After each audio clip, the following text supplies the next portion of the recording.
This episode comes with a trigger warning as there is reference to suicide. Hello and welcome to the 5th series of Forthright, The podcast with, for and by women writers. If you enjoy the show, please give us a follow and a review wherever you listen to your podcasts. We've got some fantastic writers for you coming up. We hope you enjoy.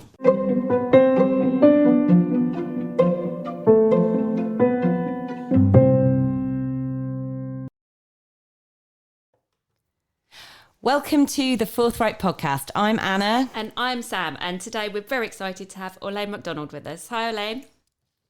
Hello there. So, Orlaine is a writer of mixed Jamaican and Irish heritage. She lives in London. No Small Thing won the 2024 Kate O'Brien Award and was shortlisted for the 2024 Nero Book Awards for debut fiction and the RSL Ondaatje Prize. And today Orlaine is going to read from her novel No Small Thing. So I'm just going to read the blurb before I hand over to her. When Livia left her husband and daughter behind, she never imagined Mickey would come to find her years later, with a daughter of her own and nowhere else to go. But she's angry at Livia and at the mess she's made of her life. And there is the young Summer, left to roam the unfamiliar South London estate. She finds friends who will give her attention her mum won't. But are they as kind as she thinks?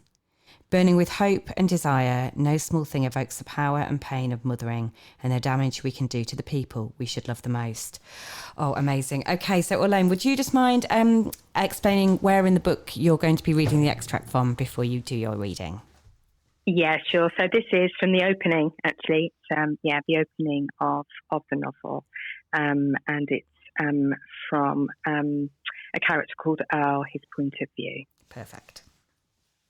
Okay. For 1 year, the three of them had lived in the flat below his on the Blossom View estate. 3 females, black women, brown-skinned, skin tones from deepest cinnamon to buttermilk. 1 September until the next. Time enough for the majestic maple tree standing sentry over the squat 3-story blocks of flats and masonettes to flush gold and back again. The foxes to mate and multiply, slipping like shadows in and out of the helter-skelter undergrowth bordering the edges. For the pine trees to remain unchanged, stretching upwards, stoic and aloof. And the rowan trees to bud, then drip with bright red berries by mid-May. His balcony thickened with leaf and fruit, his mint and strawberry, his bergamot and night phlox, exulting in all the rain and sun that year, then easing back on themselves as the earth began its slow cooling. 3 women.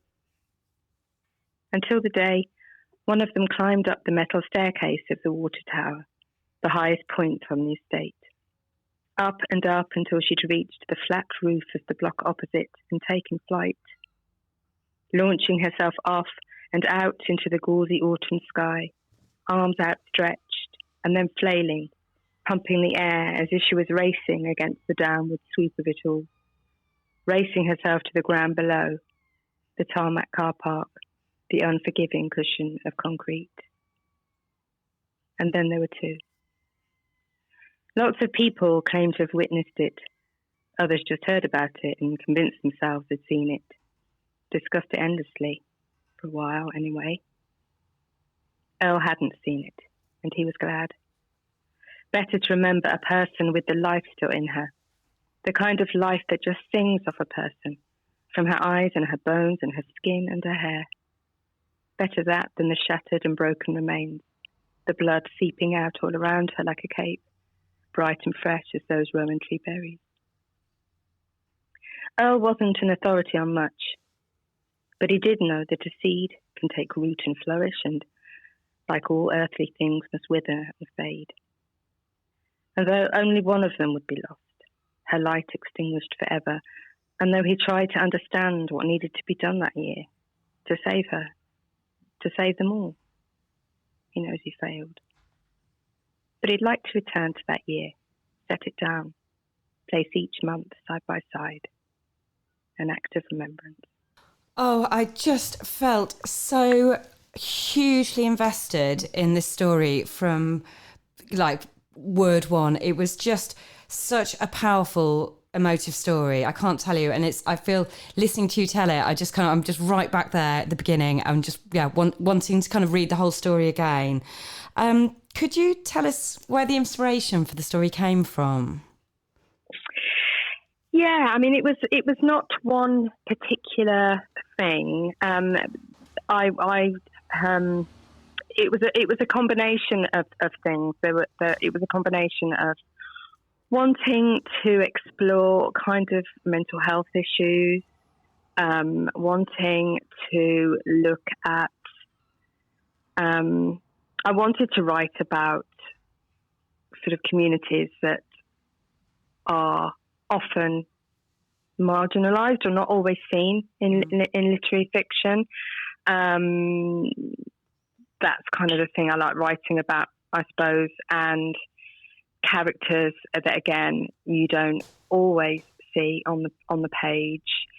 And one inspiration, possibly not the right word, but something that sparked the idea was a good few years back now, maybe 15, 16 years back. There was a newspaper article about a terrible tragedy that occurred in a Paris suburb where two young girls in what seemed to be a suicide pact threw themselves off the top of a multi-story block of flats.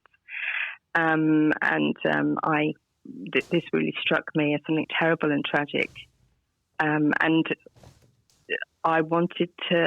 it just sparked my interest in mental health and in young people and young women especially. And just that image, I think, stayed with me in that sort of awful way that you can't get rid of some things out of your head. You can't unknow them once you know them.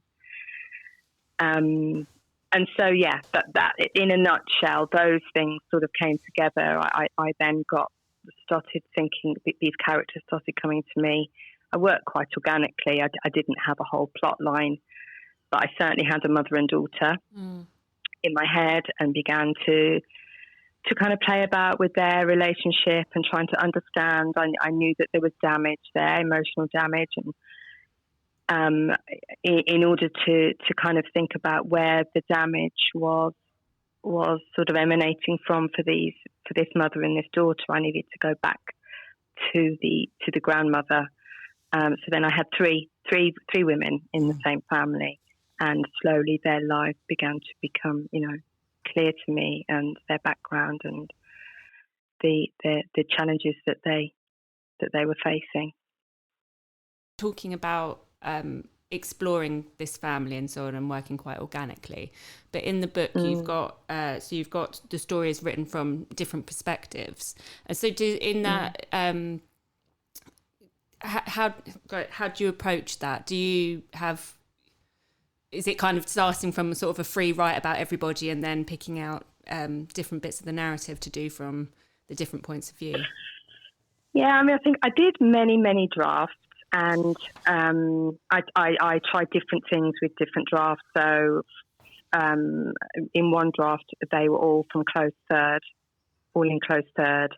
And then I decided that Livia, as the grandmother figure, I wanted to. I felt that she was a little bit more unknown to me. So I wanted to know her more. So I then felt that I needed to write as her, like the first person. And then that just helped me, I think, in getting to grips with what I wanted to portray. And I just quite liked the idea of her being in first, kind of creating a sense that, because she's the one that had, she'd enforced this absence. So there was kind of this sort of force field around her in a way, that she'd enforced this absence, she'd enforced this isolation from her daughter, and in making her parts first person, and Mickey and Summer third person, it kind of embedded that a little bit more for me, and just made her more different, I guess. yeah, I just played around with stuff really. There's no big kind of literary kind of right. I'm gonna, it's gonna be this, it's gonna be that. I'm very organic. Just felt my way. Yeah. Because it's interesting you say about the writing from the different perspectives, because although Livia's written in first person, as a reader, your kind of sympathy or your understanding or your kind of heart fluctuates between the different characters depending on who's speaking. And I think that you've written from the perspective of a child, from a man, and from women of different generations. But all the characters felt so very well-rounded. Were there any one of the characters that you found easier to write, or how did you switch between those characters in that way? Yeah, I had to really I think in order for me to find each character's truth, and for me to be satisfied that I was writing from their absolute truth, I really had to sort of embody each character. So it helped to do each section, take each section and explore a bit of the narrative just through their voice, whether third or first. And I just spent a lot of time sitting with once I decided, like, today I'm going to write about Livia, it's going to be kind of, coming up to Christmas. I kind of had everything that I needed, and then I just sort of waited to see what came out and just really, found ways to connect with her. I think the three women and Earl, once I'd done some background work on them, once I'd decided, where they were born, what they liked doing, why they were where they are when we meet them, it became easier and easier to tap in and out of them, out of their psyches. There's another character a little bit further in the book who is a guy who we don't actually see any narrative from his point of view, but he's a very problematic character, and without giving anything away, because of the problematic nature of his personality and of his actions, I think out of all the characters, he was the one that was hardest to write, because he was so, his intentions were so awful. Yeah.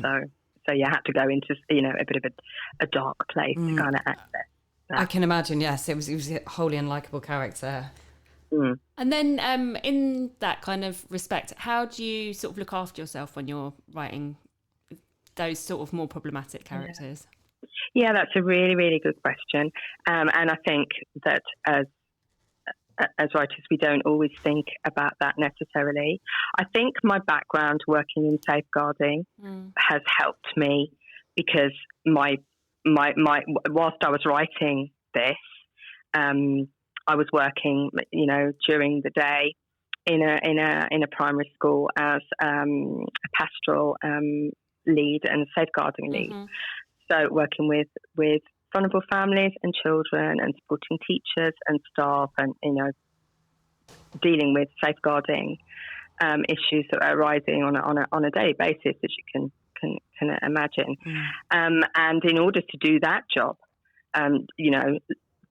teachers, social workers, anyone working on the front line of children's social care, whether in education or health, you do have to learn how to look after yourself, because otherwise you're going to burn out, because you're dealing with really difficult lives. You're dealing with people who are experiencing really, really difficult lives, and you're dealing with the barriers that they're having to face. And there are times when you can only do so much. So I was already had learned how to find ways to look after myself in terms of doing my day job. And I think then I just extended that to the writing.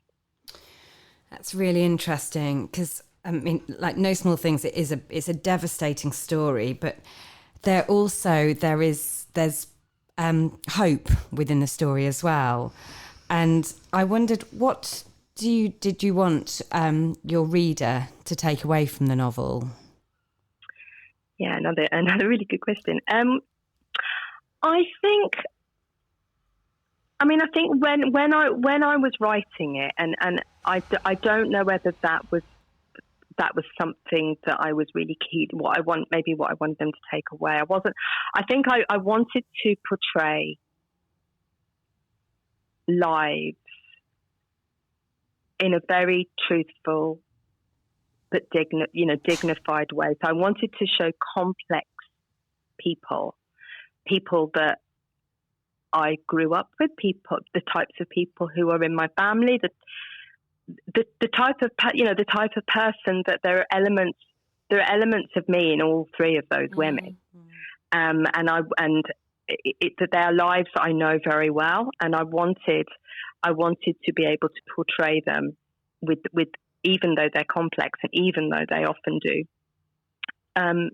complex and problematic things, I wanted to show them with dignity and with truth. And I think that was more what I wanted the reader to take away, that there are no easy answers. These are flawed people, but hopefully you can see why they are flawed, and you can have if you don't know what it is like to live on insecure housing, or you don't know what it's like to struggle for money, then hopefully this would give you a window into a life like that, but with dignity and respect, kind of thing. Does that make sense? It really does. And I think you do that so beautifully and skillfully through the novel as well.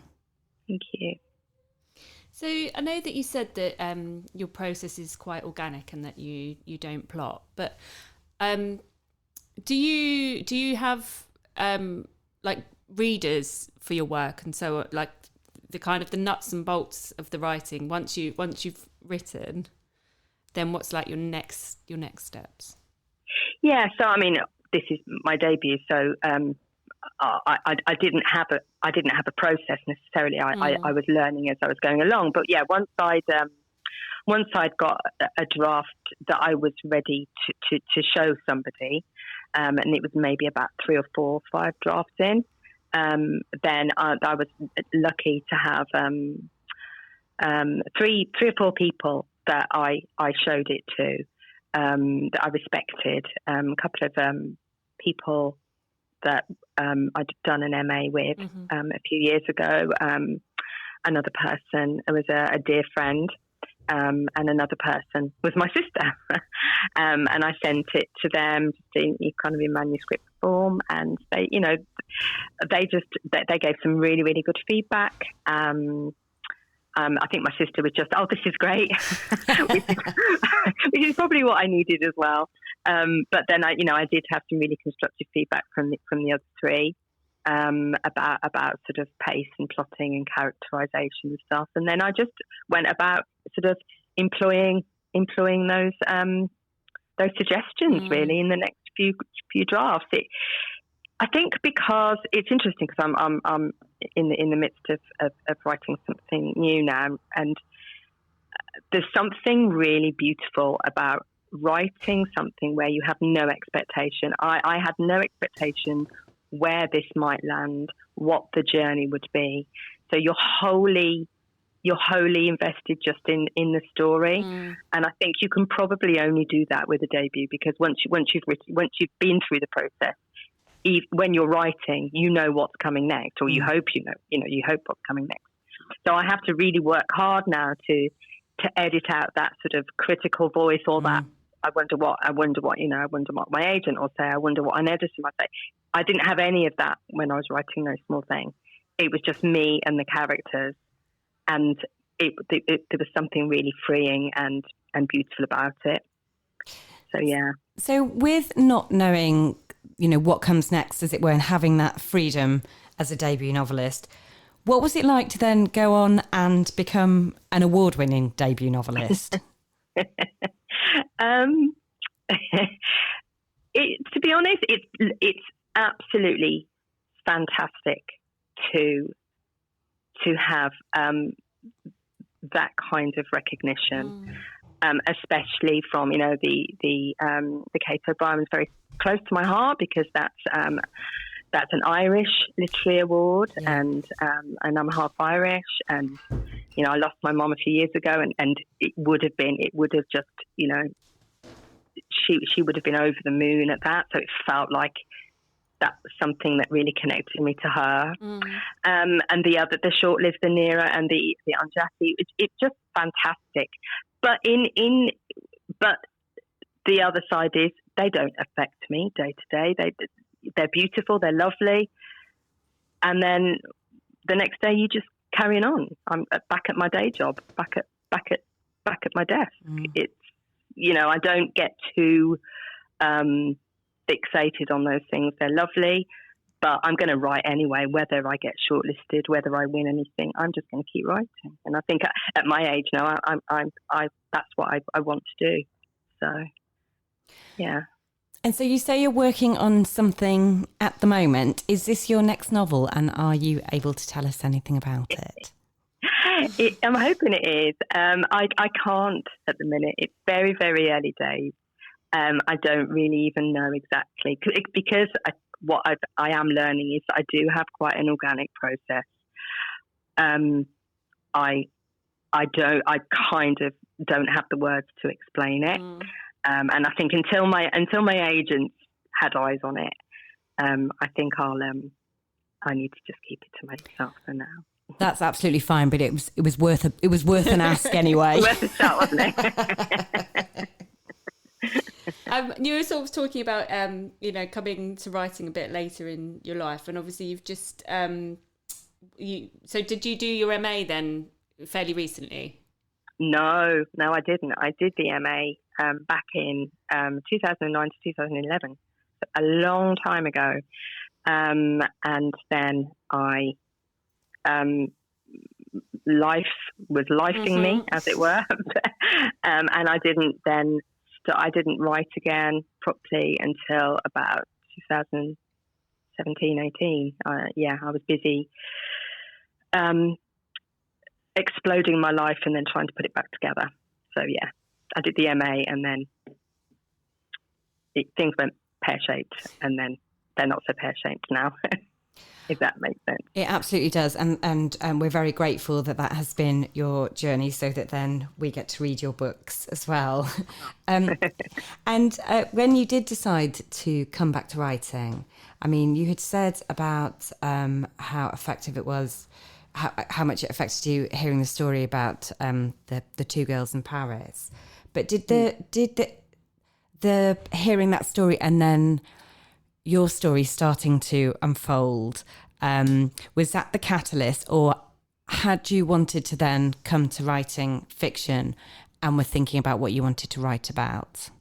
Yeah, I think I was open to sort of taking in anything that, I think as a, I think even though I had that period where I wasn't writing, it was that I wasn't physically sitting down to write. I was always looking and listening and taking things in, I think.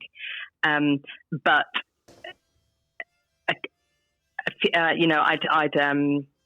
I'd joined a writers group at some point. I was before I literally stopped writing after the MA. Before that, I'd been in a writers group. I was doing a bits of writing. I'd written a few poems. I'd had a couple of poems published. I'd had a short story published.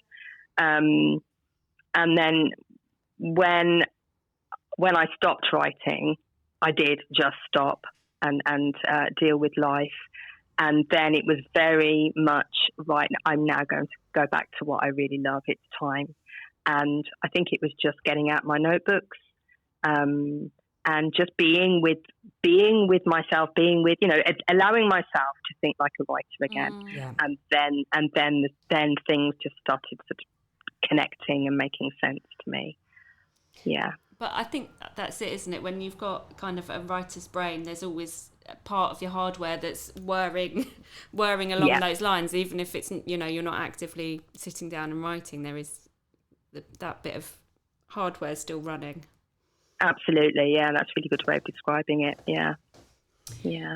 So Which kind of books do you like to read for pleasure, or what genre do you like to read? Gosh, yeah. I mean, in fact, sometimes I think I'm more of a reader than a writer. I mean, if I could just read all day, wouldn't that be lovely? It really would, yes. Yeah, it would. It'd be fantastic, wouldn't it? I love fiction. I love literary fiction. I love short, punchy novels. I do love poetry as well, and I think I'm mainly writing prose at the minute, which is not to say I won't go back to poetry or short stories. But I think the reading poetry is just really important for me. It's just good for my practice. So I make myself, read as part of my daily practice is I read poetry before I even sit down to write anything. Just to sort of read something that is so alive. The language is so alive, like poems tend to be. But I love, I love reading. I mean, in terms of who I like reading, Bernardine Evaristo, Diana Evans, Kit Duvall. I love a lot of our faves as well. Yeah, Neve Campbell, Sally Rooney. Anne Enright.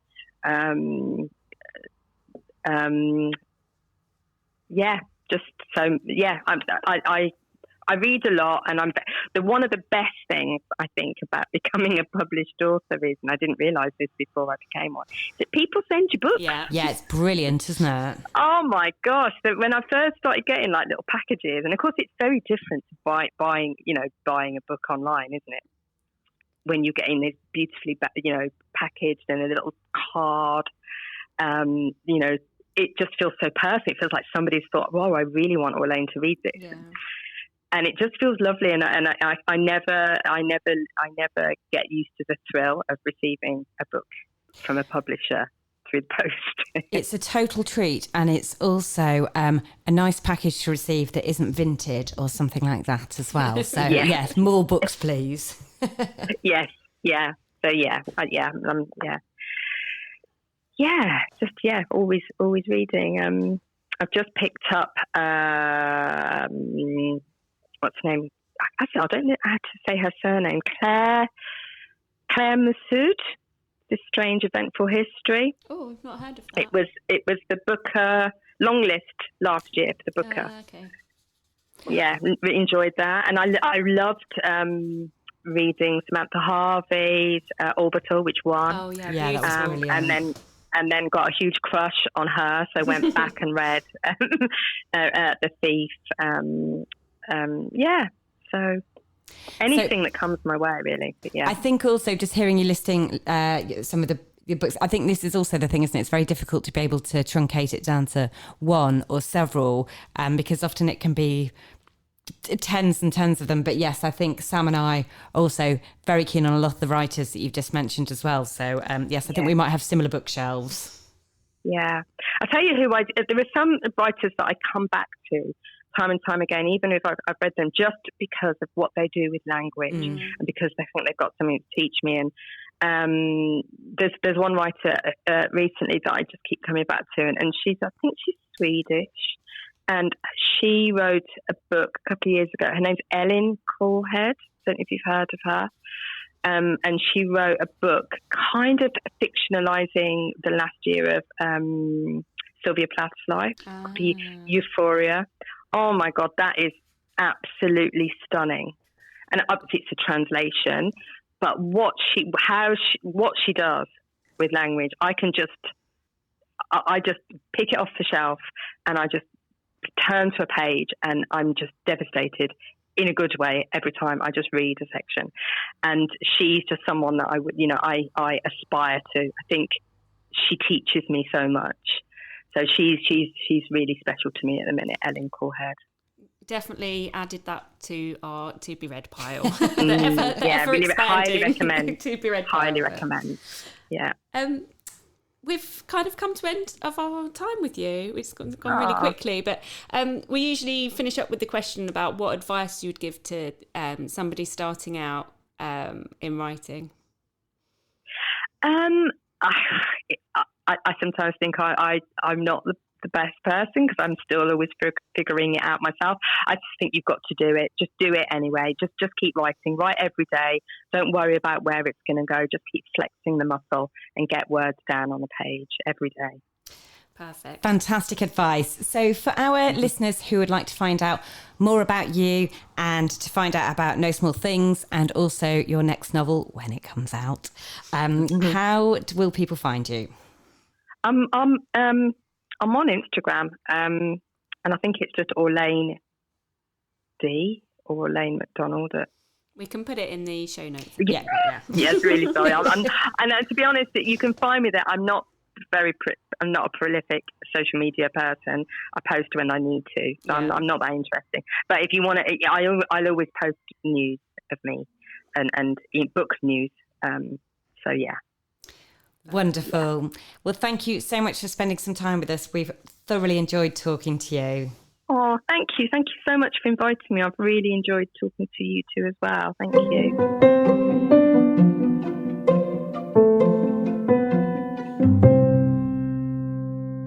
Thank you for listening. Don't forget to like and subscribe and tell your writer friends about us.